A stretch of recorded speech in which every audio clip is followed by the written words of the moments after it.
नमस्कार, बहुत बहुत स्वागत करती हूँ आप सभी का सुदर्शन न्यूज के इस खास पॉडकास्ट में। आज हमारे साथ मौजूद है एक ऐसी शख्सियत जिनके भजन से मन भक्ति से डूब उठता है, झूम उठता है, जिनके भजन न सिर्फ कानों को सुकून देते हैं बल्कि आत्मा को भी स्पर्श देते हैं। आज हम बहुत बहुत स्वागत करने वाले हैं जिन्होंने अपने संगीत से सनातन धर्म की महिमा को जन जन तक पहुंचाने का काम किया है। JSR मधुकर जी। श्री राम। सर, मैं सबसे पहले सवाल आपसे आपका परिचय जानना चाहूंगी, जो हमारे दर्शक सुनकर मंत्रमुग्ध हो जाए। मेरा जन्म वृंदावन का है 1971 में, और मैंने संगीत की शिक्षा भी मेरे पिता श्री असुदास जी से प्राप्त की, स्वामी हरिदास परंपरा में। और बचपन से ही पिताजी हमें संतों के यहाँ ले जाया करते थे। वही जो वृंदावन का जो अध्यात्म है, जो निकुंज रस उपासना है राधा कृष्ण की, उन लीलाओं को वही श्रवण करने के लिए बचपन से मिला है हमें जी। वही कानों में गया है। और संगीत की शिक्षा पिताजी से ली मैं 5 वर्ष का जब था तब पिताजी ने प्रारंभ कर दिया था, और लगभग 16 वर्ष मैं सीखता रहा। कभी गाया नहीं मैंने उस वक्त। अच्छा, वो ऐसा कौन सा पल था जब आपको एहसास हुआ कि संगीत के साथ साथ जो है मैं भक्ति में भी डूबता जा रहा हूँ या जुड़ता जा रहा हूँ? ये देखिए, गायन के बाद जब मैं सीख गया और जब मैं मुंबई गया गायन के लिए, तो पिताजी ने कहा था कि इसी ट्रेडिशन को गाना, जो हमारी भारतीय संस्कृति है जी। वो हमारे साहित्य में है, लिटरेचर में, संतों के और संतों और संगीत में है। ये दोनों का जो मिश्रण है, साहित्य और संगीत का, उसमें हमारी भारतीय संस्कृति है, वो स्तंभ है भारतीय संस्कृति के। इसको गाते रहना, पारंपरिक को। तो वो वहाँ जाकर भी मैंने मुंबई में वो पारंपरिक गाया, और सब जितने भी भारत के कलाकार हैं सभी से गवाया, सबसे गवाया। लगभग अभी तक मैं 5000 पद जो है, जिसे भजन कहते हैं, जिसे पंजाबी में शब्द कहते हैं, वो मैंने गाए भजन अलग अलग संतों के। स्वामी हरिदास, सूरदास, रसखान, रहीम, मीरा जी, अष्टछाप सखाओं के पद, हेतरिवंश महाप्रभु, और एक अनंत संत जो ब्रिज में हुए हैं, जिन्हें कोई जानता नहीं है, जिनकी वजह से 550 साल पहले वृंदावन का फिर से प्राकट्य हुआ, जो विलुप्त हो चुका था। इनकी वाणी जी के माध्यम से, इनके लिटरेचर के माध्यम से, इन्होंने उन रचनाएं की जो उन्होंने देखा, उन लीलाओं को देखा निकुंज में, उनकी रचना कर दी इन संतों ने। यहाँ तक कि नंददास जी बनारस, इलाहाबाद में रैदास जी, मलुकदास जी, भागवत रसिक जी, महाराष्ट्र में देखिए पेहू में श्री तुकाराम जी, पंढरपुर में श्री नामदेव जी, आलंदी में संत ज्ञानेश्वर जी, इन्होंने भी अध्यात्म का प्रचार किया अपने भजनों के माध्यम से, भजनों के माध्यम से किया। और पूरा भक्ति काल आ गया था उस वक्त, पूरे भारत में हर प्रांत में भक्ति काल, भक्ति भक्त, और सभी ने अपने अपने पदों से वृंदावन का प्राकट्य किया।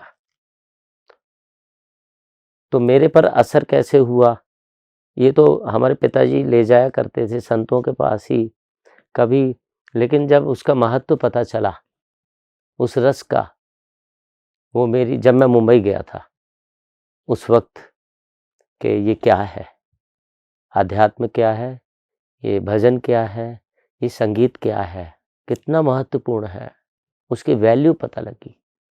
जब मैं लोगों में निकला, अभी तक मैंने गाया नहीं था। उसके पहले 15 वर्ष मैंने शिक्षा प्राप्त की, लेकिन कभी गाया नहीं। उसके बाद उसकी वैल्यू आज हमें पता है कि संगीत क्या है, आध्यात्मिक और साहित्य क्या है, लिटरेचर में कितनी ताकत है उसमें, उस लिटरेचर में। अच्छा, जो पहला आपने संगीत गाया हो उसके 2 शब्द आप सुनाए जरा।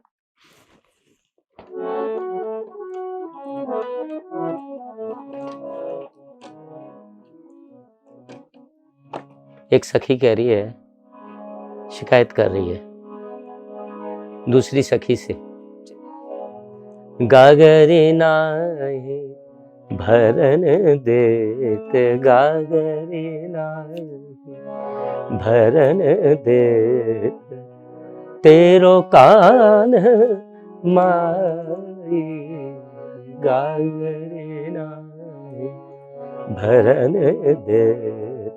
दिस इज प्रैक्टिकल, ये प्रैक्टिकल देखा है संतों ने और वर्णन किया है। एक सखी मैया से शिकायत करी है, तेरो लाला मैया, मैं यमुना जी पे जाऊं गागरी भरने तो मैं छेड़खानी करता है, आके भरने नहीं देता है। गागरे नाही भरन देत, गागरे नाही भरन देत, तेरो कान माई,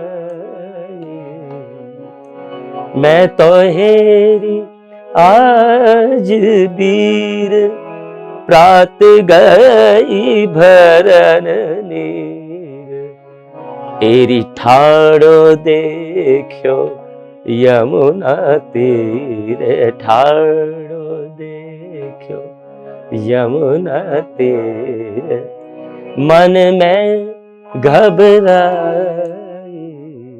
गागरे ना। जैसे वो इंतजार कर रहे थे मेरे आने का, ऐसे पहले से ही खड़े थे वहां। गागरे नाही भरन देत, गागरे नाही। हंस हंस मुख मोर मोर, गागरे सिर सफोर फोर। हंसता है, मंद मंद मुस्कुराता भी है और गगरी भी छुड़ा लेता है, गागरी भी फोड़ देता है। ये गगरी क्या है? गागरे सिर सफोर फोर, जन्मों जन्मों के जो मैल जमा हुए थे सारे तोड़ के रख देता है, ये गगरी है वो। हंस हंस मुख मोर मोर, गागरे सिर सफर फोर। जानत नहीं बात और जानत नहीं बात और, चूड़ी चटकाई, गागरे नाही भरन देत। बहुत अच्छा ये लगा ब्रज ये सुनकर। उपासना है, ये है साक्षात लीलाओं का वर्णन है इनमें, रचनाओं में। देखिए पूरी लीला है इसमें। जी, ये आपका पहला संगीत था जी, जब मेरे पिताश्री से ये। आज की जो पीढ़ी है ये इन संगीतों से, इन भजनों से कहीं दूर हो रही है। क्या कहना चाहेंगे उनके लिए? देखिए किस तो नेचुरल है जो गा रहे हैं, सुर में गाते हैं, जी, लेकिन उनको शिक्षा प्राप्त करनी चाहिए बाद में गुरुजनों से, तब वो लंबे चल सकते हैं। नहीं तो क्या है कि क्रेज में खो जाते हैं बच्चे। अच्छा गाते हैं मगर वो सुनना भी आजकल जो उनके आज की जीवन जो को, पीढ़ी है वो सुनना भी पसंद नहीं करती है। जी उनका जो ध्यान रहता है वो जो पॉप गाने होते हैं उनकी तरफ रहता है। लेकिन इन संगीतों में कहीं न कहीं हम अ, भक्ति से, हम भगवान से जुड़ जाते हैं। लेकिन आज की पीढ़ी कहीं न कहीं वो दूर है। दोनों परसेंटेज है, इसकी भी परसेंटेज है, कम है लेकिन इसकी भी है। यंग जनरेशन ऐसी भी है जो भजन सुनती है और पुराने भजन भी सुनती है, पुराने गाने भी सुनती हैं। क्योंकि पुराने गाने में एक साहित्य का मतलब होता था, बहुत अच्छा मतलब होता था, मार्गदर्शन होता था, उसमें जीवन से रिलेटेड होते थे। और आज वैसे संगीत बहुत कम आ रहा है, जी। जैसा पहले आता था। अब वो चॉइस कि सुनने वालों के ऊपर है या बनाने वालों के ऊपर है, मिली-जुली है। अगर बनाने वाला, परोसने वाला चाहे कि मैं वही परोसूँ, तो वही सुनेंगे। और अगर वो चाहेगा कि ना जी, मैं तो वो परोसूँ जो सुनना चाहते हैं, दोनों में फ़र्क है। तो वो देखिए, राजा वो होता है जो प्रजा की सेवा करे, लेकिन अगर प्रजा गलत मार्ग पे जाए तो उसे रोके भी, वो राजा होता है। दोनों पक्ष मजबूत होने चाहिए कि अच्छा संगीत भी दे। ये हमारे ऊपर डिपेंड करता है कि हम अच्छा संगीत दें। अच्छे भी भजन आते हैं, अच्छे गाने भी आते हैं, अच्छे भी आते हैं, रागों में आते हैं, रागों में बद्ध करके देते हैं। और पॉप म्यूजिक तो क्या नाचना कूदना है, वो नाच के आप थोड़ी देर का वो रस है, आनंद है, उसके बाद कुछ नहीं है। कुछ देर का मनोरंजन है बस। हाँ, वो केवल थोड़ी देर का मनोरंजन है, उसके बाद कुछ नहीं है। वो आपका आपका मार्गदर्शन तो आपको सही संगीत से ही प्राप्त होगा, और सीखना भी चाहिए, गुरुजनों से सीखना चाहिए। भक्ति और शक्ति में आपके हिसाब से क्या अंतर है? कैसे देखते हैं आप भक्ति को और शक्ति को? नहीं, मेरे हिसाब से कोई फ़र्क नहीं है। आज छत्रपति शिवाजी महाराज ने अगर हमारे भारत के अपनी मातृभूमि की रक्षा नहीं की होती, तो हम भजन कहाँ से करते? जी। हमारा भारत हमें नहीं मिलता वापस, तो हम भजन कहाँ भजन कर पाते थे? 500 साल पहले भजन नहीं हो पाता था। कहीं एकांत में बैठे हैं तो अलग बात है, ऐसे सार्वजनिक रूप से जैसे आज तो सोशल मीडिया एक खूब माध्यम करो, बन चुका है। जो चाहे करो, भजन भी करो खूब, कोई रोक-टोक नहीं है, खूब भजन करो। लेकिन अगर वो ना होते, ऐसे वीर ना होते, तो मातृभूमि की रक्षा कौन? वो शक्ति है ना, वो शक्ति है। देखिए, शस्त्र में शक्ति है, लेकिन शास्त्र में भी शक्ति है। शास्त्र पढ़ते हो तभी तो शस्त्र चलाना आता है, जी। कैसे चलाना है, कब चलाना है, कब नहीं चलाना है, ये शास्त्र देता है शिक्षा, है ना? उसके ऊपर भक्ति है। भक्त फिर ऐसे होते हैं, भक्त अगर भगवान से कह दे बैठे-बैठे वहाँ से, तो वो काम हो जाता है जी, कोई ज़रूरत ही नहीं पड़ेगी आपको। भक्त कह दे, तुलसीदास जी कह रहे हैं कि आग लगी आकाश में, झिरझिर गिरे चिंगार, ये संत न होते जगत में तो जल मर तो संसार। संसार, ये तो संत है, संत स्तंभ है संस्कृति का, उसमें शक्ति है ना, उनके भजन में पावर है, पावर है।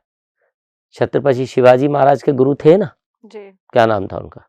श्री रामदास जी थे गुरु, उनके भी थे, उनसे भी मार्गदर्शन लेते थे, ऐसा नहीं है। भजन तो है, सभी जगह है, तप में भी शक्ति है, भजन में भी शक्ति है, संगीत में भी शक्ति है, कहाँ नहीं है शक्ति? माता में भी शक्ति है, नारी में भी शक्ति है, किस में नहीं है शक्ति बताइए ना? प्रकृति में शक्ति नहीं है? बिल्कुल। है, प्रकृति में भी शक्ति तो हर जगह है, कहीं छुपी हुई है, कहीं उजागर है, लेकिन है। तो आप कहना चाहेंगे कि भक्ति में शक्ति है, बिल्कुल है, शक्ति में भक्ति है। बिल्कुल है। मैं अगला सवाल आपसे यही जानना चाहूंगी कि जब आपने संगीत की शुरुआत की, तो आपने राम, सीता, शिव और कृष्ण जी, इन सब के बहुत ही सारे भजन गाए हैं। मैंने अभी कुछ देर पहले, और हम सुनते भी आए हैं आपके भजन। तो ये आपके अंदर आत्मा से वो शब्द निकल कर आते हैं, या फिर क्या कुछ ऐसी शक्ति होती है, या फिर कुछ ऐसे कोई बोल पहले से आप लिखते हैं, या फिर जो कहते हैं ना कि ऑन द स्पॉट वाली चीजें भी होती है कि हम बैठे हुए हैं, हमारे दिमाग में एकदम से आ गया और हमने उसको अपने शब्दों में बयां कर दिया, तो कुछ ऐसा भी होता है? जी, इसमें 3 प्रकार होते हैं देखिए, एक साहित्य, एक उसको कंपोज़ करना, और तीसरा गायन, जी। तब गा सकते हैं आप। तो उसमें रुचि है हमारी, तब तो गाते हैं ना, हमें रुचि है संगीत में, और वाकई है। और उसके अलावा जो साहित्य हम गाते हैं, पारंपरिक गाते हैं ज़्यादातर, जो ट्रेडिशनल है उसको गाते हैं। और उसके अलावा हम जब गाते हैं तो कभी-कभी अपना कंपोज भी करते हैं, अपना साहित्य भी लिख लेते हैं, कभी-कभी लिरिक्स अपने भी लिख लेते हैं। मैं आपको सुनाता हूँ एक, भगवान शंकर का है। जी। आदिदेव विश्वनाथ, आदिदेव विश्वनाथ, संतन के सदा साथ। वहां देवताओं की रक्षा के लिए भी खड़े हुए थे, ये शक्ति है, और संतों के साथ भी खड़े हैं। संतन के सदा साथ, पकड़े प्रभु मेरो हाथ, दास मैं तुम्हारा, आदिदेव विश्वनाथ, आदिदेव विश्वनाथ, आदिदेव। अब देखिए दो पद, जग में सुंदर है दोनों, चाहे कृष्ण कहो या राम, बोलो राम राम राम, बोलो श्याम श्याम श्याम। दोनों एक है, कृष्ण और राम। देखिए कृष्ण ने कसम खाई थी महाभारत में, मैं शस्त्र नहीं उठाऊंगा। बस एक जगह उनको उठाना पड़ा, भीष्म पितामह जी ने उनकी कसम तोड़वाई, और राघवेंद्र सरकार ने भी शस्त्र उठाया। लेकिन शास्त्र का भी तो अध्ययन था दोनों को, और भक्ति, परम भक्ति कृष्ण और राम में, गुरुओं के प्रति, अपने माता पिता के प्रति, अपने इष्ट के प्रति। सबसे बड़े माता पिता गुरु होते हैं। जो माता पिता की सेवा नहीं करता वो कुछ नहीं प्राप्त कर सकता। सर्वोपरि होते हैं। पहले माता पिता की सेवा करनी चाहिए और भक्ति करनी चाहिए, तो आपकी भक्ति में भी निष्ठा बढ़ेगी, सब मिलेगा। जो माँ बाप की सेवा करता है उसे सब प्राप्त होता है। जग में सुंदर है दोनों, चाहे कृष्ण कहो या राम, बोलो राम राम राम, बोलो श्याम श्याम श्याम। बहुत ही अच्छा लगा ये सुनकर। मैं आपसे एक सवाल और जानना चाहूंगी कि कभी-कभी ऐसा होता है कि लोग बहुत कठिन परिस्थिति में होते हैं, जब भक्ति की ओर उनका झुकाव जाता है, भक्ति की ओर मुड़ते हैं। कोई ऐसा कोई ऐसा पल आपके जीवन में आया, या फिर कोई ऐसा इंसान आपके जीवन में आया जब वो बिल्कुल अब कठिनाई पर हो, बिल्कुल अपनी जो जीवन कहते हैं उससे परेशान हो चुका हो और भक्ति में आना चाहता हो? कोई ऐसा आपका पल या फिर कोई ऐसा इंसान आया हो? मैं अपना पल तो ये बताऊंगा, तो मुझे तो कभी कठिनाई नहीं हुई। ठाकुर जी की उपासना में, भक्ति में मुझे तो सहयोगी सहयोग मिला है आज तक। मैं जो भी संकल्प करता हूँ आध्यात्म, तुरंत वो हमारे जो कृष्ण हैं वो पूरी कर देते हैं, तैयार रहते हैं वो। क्योंकि मैं नित भक्तन हाथ बिकाऊं, ठाकुर जी कह रहे हैं। उधो ऐसे भक्त मोहि भावे, जो सब तज आस शरण मेरी आवे। जब मेरी शरण आ जाते हैं, वो समर्पण भाव होता है तो उनकी तो वो ध्यान रखते हैं। और जो समर्पण नहीं होता है, ढोंग करता है, देखिए, जो शीश तली पे धर न सके, वो प्रेम गली में आवे क्यों। यहाँ तो सर हाथ पर रख के चलना पड़ता है। जो प्रेम गली में रहते हैं, उन्हें बाबीरा बाबीरा कहते हैं। जो ताने जग के सह न सके, आपके प्रश्न का जवाब, जो ताने जग के सह न सके, वो आशिक नाम रखा वे क्यों। और समर्पण भाव क्या, हमें मन विषयों से बचना है, झूठी जग माया ये रचना है। जो पिया सोने है लगावे नहीं, वो भक्ति का ढोंग रचावे क्यों।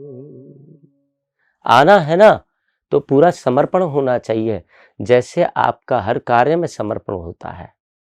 आप इंटरव्यू ले रहे हैं, परिपक्वता से ले रहे हैं, आज जी। ईमानदारी से एकदम अपने कार्य के प्रति आप सजग हैं, ऐसे भक्ति में क्यों नहीं होना चाहिए। जब दम होना उतना तब आओ, ऐसा नहीं टाइम पास करने के लिए नहीं। अभी आपने भक्ति में ढोंग की बात की। हाँ आजकल जो है सोशल मीडिया के माध्यम से हर कोई जो है वो भक्ति में जा रहा है। जी। एक दो हमने जो बच्चे भी हैं वो भी भक्ति में मुड़ गए हैं, गाने संगीत गाते हैं, उनके लिए जी क्या कहेंगे? देखिए, ये बहुत कड़क शब्द हैं। ये उनके लिए हैं जो केवल समय खराब करते हैं या दूसरे को भ्रमित करते हैं, ये उनके लिए है। ऐसा नहीं कहीं जज, ना कहीं लोगों की आस्था जुड़ जाती है उनसे। हाँ, और वो फिर ठीक नहीं है। एक बार शिवल्भाचार्य जी परिक्रमा लगा रहे थे गोवर्धन की, तो वहाँ एक अजगर मरा हुआ पड़ा था और वहाँ उसको चैंटे नोच रहे थे। तो उनके साथ परिकर ने पूछा, जय जय, ये ऐसे परिक्रमा में, ब्रिज में, इसकी मुक्ति नहीं हुई? बोले, ये ना पिछले जन्म में एक साधु था, गुरु बना हुआ था, और ये सब जितने दिख रहे हैं ना आपको चैंटे, ये सब इसके चेले हैं। इसने सबको भ्रमित किया, गुरु बनकर बैठ गया और किसी को भगवान से नहीं मिलवाया जीवन में अपने। जैसे रामकृष्ण देव जी ने तुरंत विवेकानंद जी को भगवान से मिलाया, साक्षात्कार करा दिया। जिज्ञासा थी विवेकानंद जी में, हाँ मैं मिलना चाहता हूं उनसे, और मिलवाया। तो ऐसे इन्होंने मिलवाया नहीं किसी को भी अध्यात्म में। तो ये अब वो पूछ रहे हैं, उससे हिसाब मांग रहे हैं। ये खुद भी मुक्त नहीं हुआ, उनको भी मुक्त नहीं करवा पाया। लेकिन भजन में बहुत पावर होता है। ऐसा भी होता है जैसे चैतन्य महाप्रभु जी ने जैसे कीर्तन करने निकले महाप्रभु जी, तो उन्हें राक्षस लोग, जो दुष्ट लोग हैं, मारने लगे। कृष्ण ना हरे कृष्ण बोलता है, हरे कृष्ण बोलता है। तो महाप्रभु जी प्रसन्न हो गए, अरे तुम्हारे मुख से निकला तो सही, हरे कृष्ण बोलता है। तो नाम में पावर होता है। नाम जप रहा है, वो किस भाव से जप रहा है वो एक अलग बात है, लेकिन नाम अपना पावर दिखाएगा। रत्नाकर जी कैसे रामायण का वर्णन कर दिया उन्होंने, वाल्मीकि जी बन गए। जी। मरा मरा मरा मरा जप के। ये हम साहित्य पढ़ते हैं बच्चे, इसमें हमारे हिंदी पाठ्यक्रम में आता है ना, इन सब का नाम आता है। सूरदास जी का, रसखान जी का, मीरा जी का, कबीर जी का, तुलसीदास जी का, वाल्मीकि जी का, रहीम जी का, इनके नाम आते हैं उसमें, हमारे साहित्य में, हिंदी साहित्य में, लिटरेचर में। तो ऐसा जज हम नहीं कर सकते कि कौन भक्ति में जा पाया है, कौन नहीं जा पाया है। लेकिन हाँ, उसका व्यवहार अपने आप दर्शा देता है कि कौन गया है, कौन नहीं गया है। मधुकर जी, सनातन धर्म में जो है वो संगीत को नारद ब्रह्मा कहा गया है। अगर मैं गलत हूँ तो आप बिल्कुल सही करना। तो आपने आपके जीवन में वो कैसे अनुभव हुआ? नाद ब्रह्म। नाद ब्रह्म। जी मैंने इसलिए कहा था, अगर जी मैं जी गलत हूँ तो मुझे बिल्कुल जी सही करना। जी सनातन धर्म में नाद ब्रह्म कहा जाता है। बिल्कुल। ये जो आपको आप शून्य पे जब आप कान बंद, आंखें बंद करके और बैठेंगे एकांत में, तो एक शून्य जैसी आवाज आती है, गूंज जैसी होती है एकांत में। नाद ब्रह्म है वो। और ये जितना भी स्वर है, स्वर नाद ब्रह्म ही है, साक्षात ब्रह्म है। ब्रह्म की आवाज ही नाद ब्रह्म है। नाद ब्रह्म मतलब आवाज जो ब्रह्म से आई, वो नाद ब्रह्म है, जिसमें शाम वेद में जिसका वर्णन है।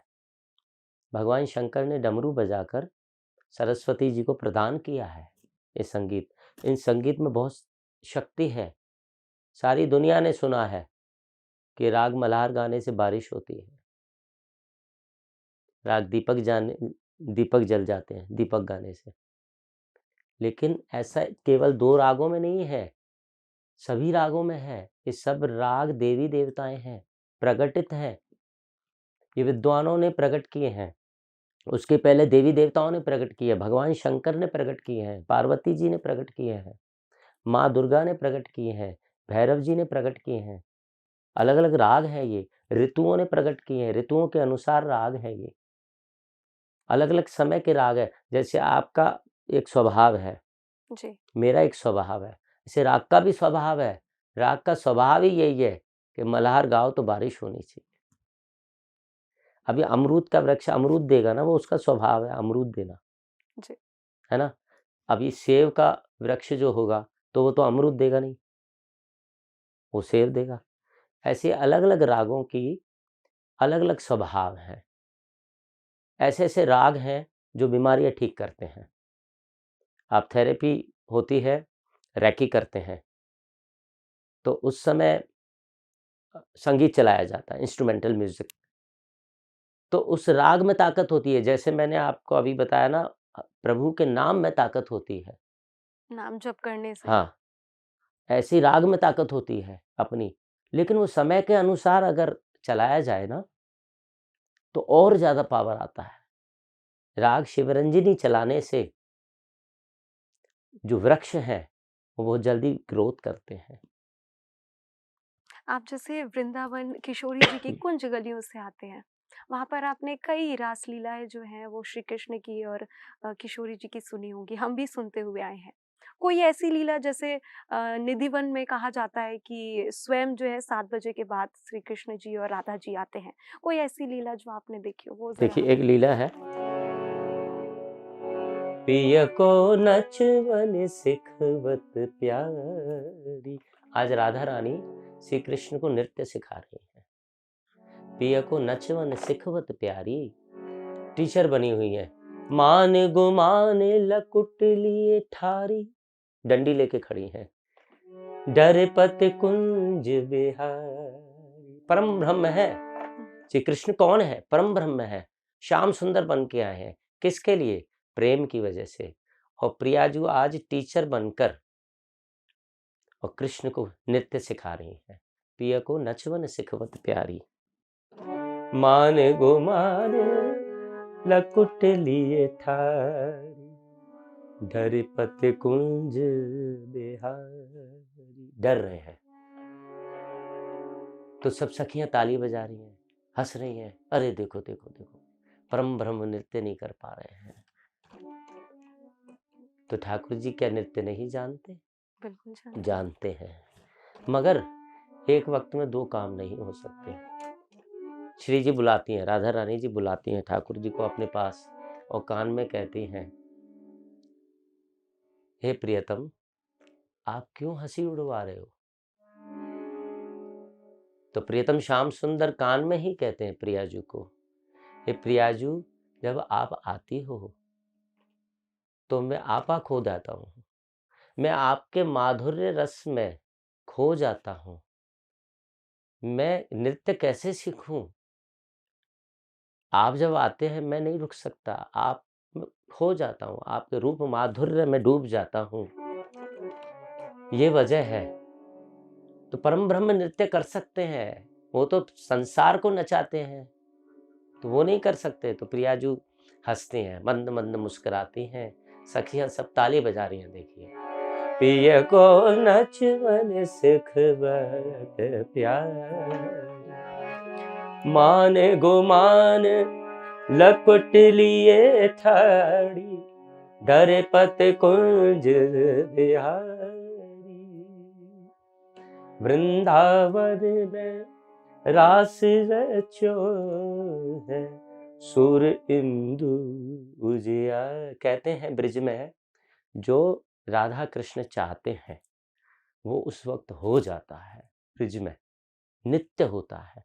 अगर वो चाहें बरसात हो जाए तो बरसात आज्ञा मानती है उनकी, अगर बसंत हो जाए तो फूल खिल जाते हैं। तो आज प्रियाजू नृत्य कर रही हैं तो घुंघरू में घुंघरू टकरा रहे हैं प्रिया जी के, और घुंघरू टकराते हुए प्रकाश निकल रहा है। और उस दिन शरद पूर्णिमा है नहीं, शरद पूर्णिमा हो जा हो रही है, चंद्रमा निकल आ रहा है पूरा। वृंदावन में रास रचो है, सुर इंदु उजियार। व्यास स्वामिनी की छवि निरखत, हंस हंस दे देता। और सब सखियां ताली बजा रही हैं। देखिए क्या दिव्य लीला है, ये लीला ही तो है। रसिकों ने वर्णन किया है, देखा है, वर्णन कर दिया। दिव्य लीला है, साक्षात्कार हो रहा है, ये वृंदावन है। कोई आए तो सही, इसको देखने आए कोई। एक हमारे दर्शकों के लिए एक वो पंक्ति, आखिर में एक ऐसा संदेश या फिर एक ऐसा भजन जो आपके दिल के बेहद करीब हो।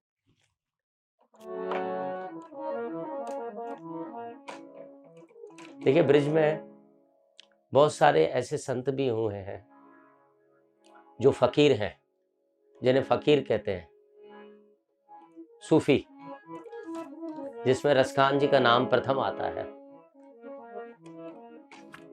रसखान जी ने ऐसा वर्णन किया, अद्भुत, मुझे बहुत प्रिय है।